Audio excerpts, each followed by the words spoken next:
how to change the old Mazda CX-50 shell, DT50 shell with the new one. So what happened, the old one got broken and got dirty, so I decided to buy a new shell. I bought one on eBay for $10 and it was costing a lot to get it replaced, so I decided to give it a try doing myself. So main things we should understand is this part of the key has got a tiny computer, you can say, and this part of the key has got this little thing which is called a SIM, probably, which is most people don't know. It has to be changed as well. So what I would like you to do, don't worry about this one right now, and here is the new fob. So how to open it? First of all, you have to locate this tab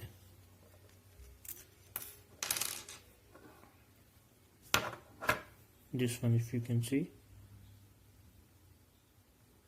which locks the key part into the fob, and you can see that one right here. When it goes in, you can see that, and it clicks in.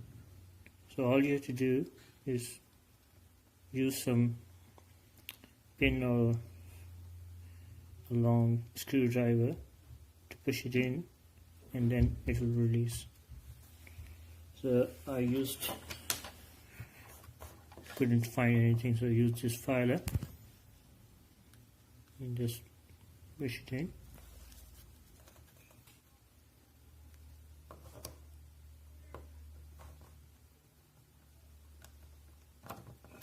There you go, and it comes out. After that, you have to open this thing as well to access the computer, and to do this you have to find out where is the connection here. You see this tab, a tiny one? You have to put something in and it will come out. You see how it works? Just push it out.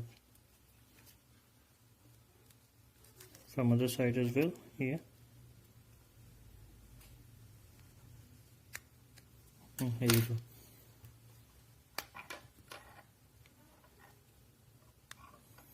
So the battery is here if you want to just change the battery, and if you want to change the computer as well.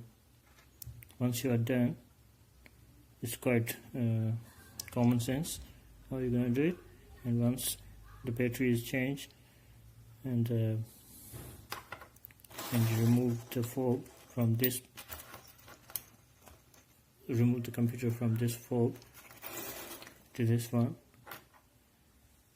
then you just close it and that's done. Now when you take the key out, you don't need to get a new cut key. You can still use the old one. Just take it out. Normally this pin would be holding it up, so you have to find something like a screwdriver.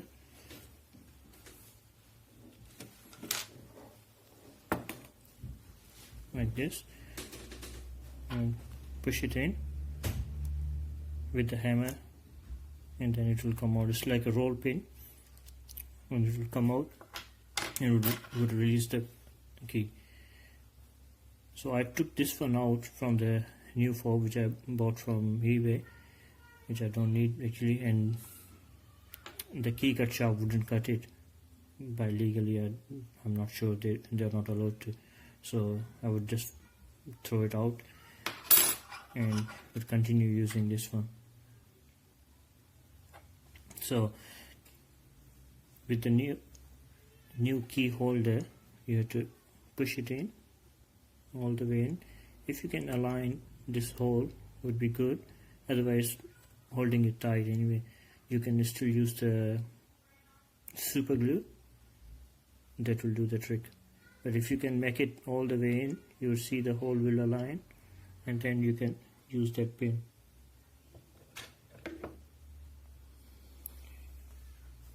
The same pin which we used where is it? Yeah, this one.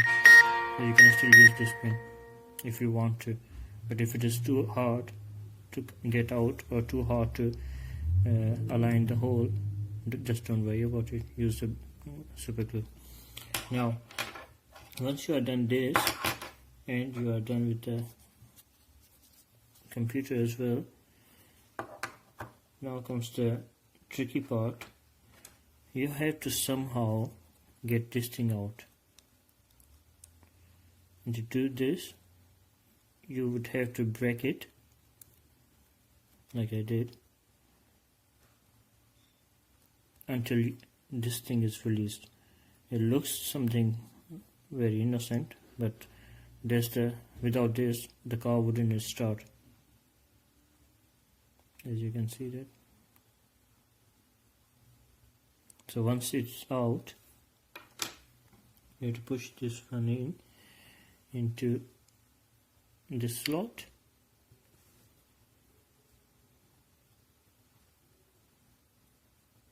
I think it was like this. Just let it sit there. Now the tricky part is how to put the key back in to the new key holder. And just not worry about these things. Just move it away from the picture.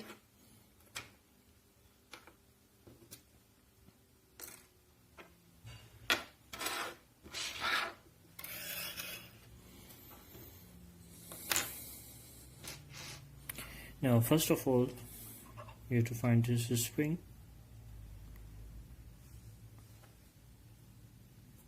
Put this part which is sticking out into here.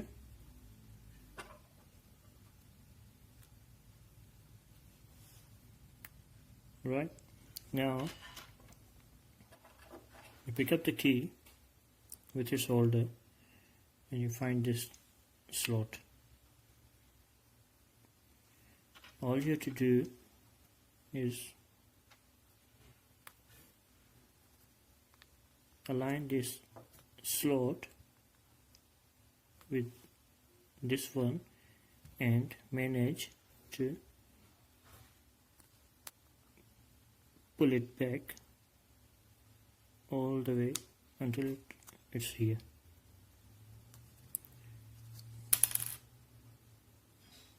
Oh, that went well. I'm gonna do it again. So most of the people, myself including myself, would be scared of doing this. Don't worry, just align this part, this slot with the spring which is sticking out. And just keep pushing it.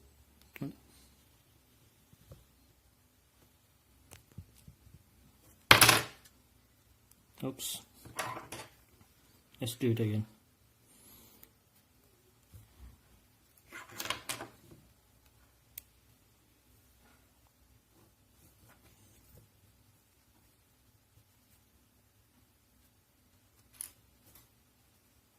Here it goes.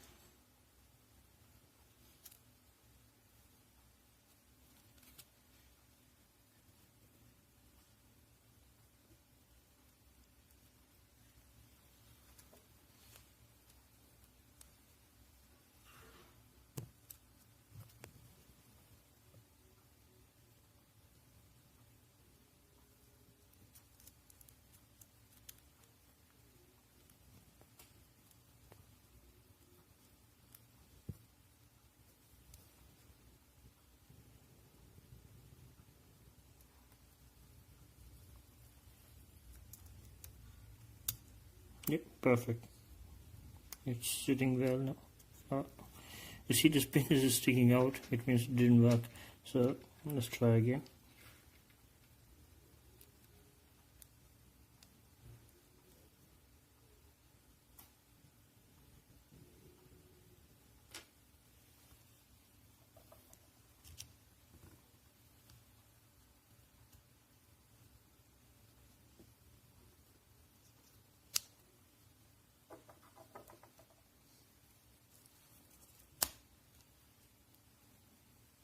Yeah, this time it did. And you can feel the resistance here, which means it's all good. After that, I'm going to put this SIM back in once I'm done. Now this thing which locks the key at its place has got two sort of wings. One is longer than other. The longer one goes towards the computer. It's just like this. And then this spring goes in here.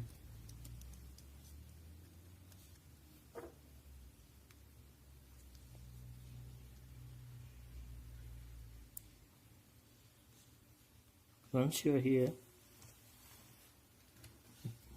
put this chip back in again.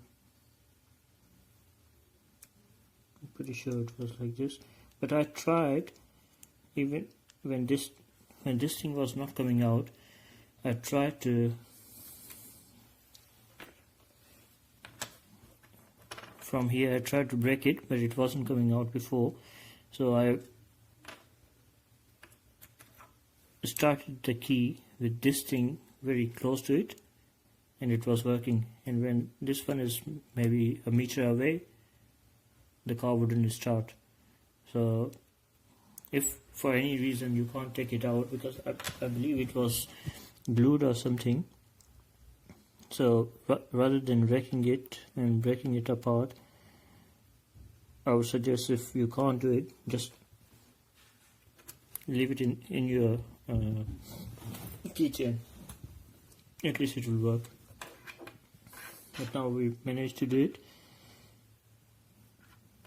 So put this one back in here.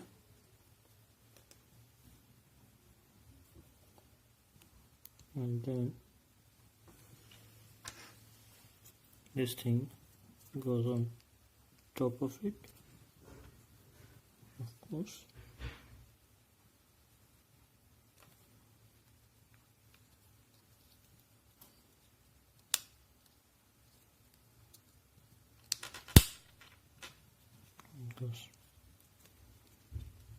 Now you can see when I press this one, it goes in,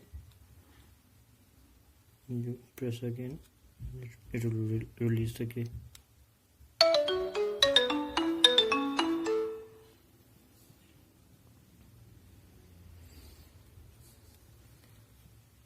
After that, you need to put this screw back in. It's gonna hold this firm and tight. The tape inside is not strong enough.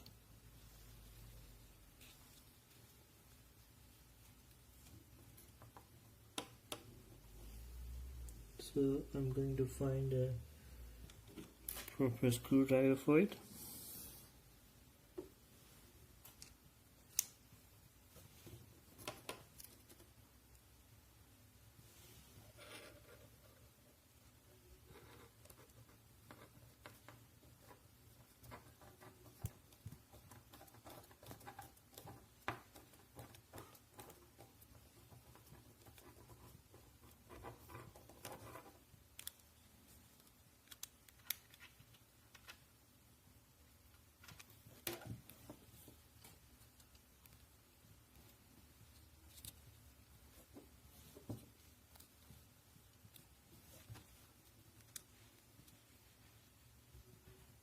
I think this is strong enough. And after that, all you have to do is disconnect them. This push button aligns with these buttons.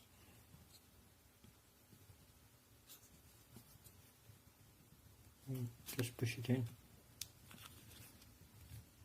Yep. Now check if the tab is at its place. Yeah, it's all good.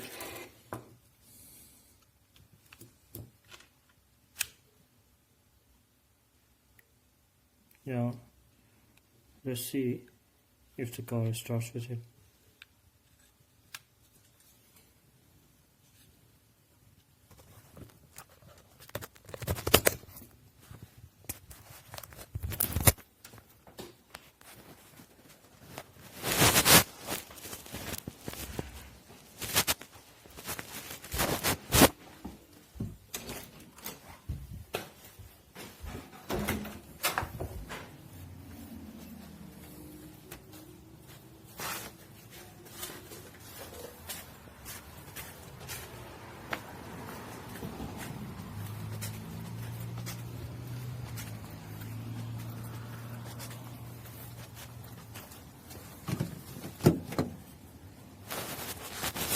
So that's my Mazda BT50. Let's give it a try. It opened.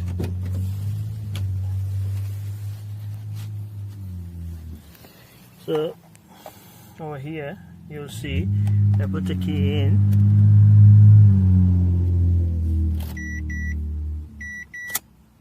And bring to accessories. You must have noticed the security light here that disappeared, which means she's alright.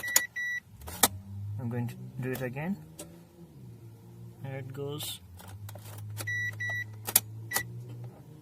It appeared for a while, checked it, and when it's good to go, it disappeared. I'm going to start it. And here it goes. Thanks for watching. It's all good. Hope you. Thanks for watching, and don't forget to click the link below in order to find out more.